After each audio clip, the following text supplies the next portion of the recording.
I always start off the day by going to the post office first because it's kind of on the way, pick up all of our mail, whatever incoming stuff we have. And then I just start going through email. And I was looking back at how long I've been doing this. So I was doing this before I even had a computer. So, I was thinking about what drastic changes there have been. Huge, huge changes. Everything used to be a phone call, everything used to be handwritten notes and letters and that sort of thing, to where we are now. So, and with, the way communication is now, and, everything is via email. So, I get hundreds of emails every day. So just to go through all my email, and if I take a few days off, God forbid, that I come back to hundreds of emails, and especially when we're getting ready for an event, that just escalates. So I go through all my emails. Like yesterday was my first day back to work after a few days off, and all day, that's all I did was go through my emails.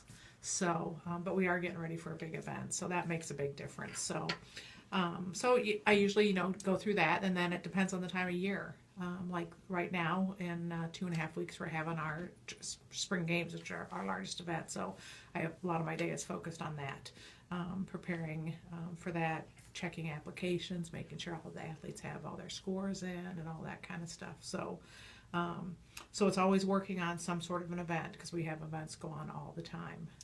So whether it's our track meet or if it's a fundraising event.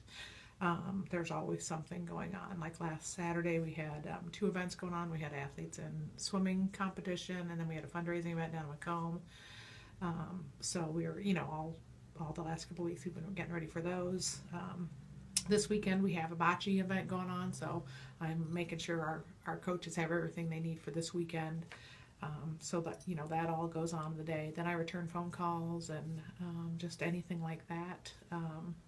And then just try to work on our paperwork and make sure everything's up to date, and that all of our coaches have filled out their forms correctly, because every athlete has to have a form, a medical form, and then every coach or chaperone also has to have a background check done on everybody, and all those forms have to be filled out completely. So that's what comprises most of our days. So it's always getting ready for an event.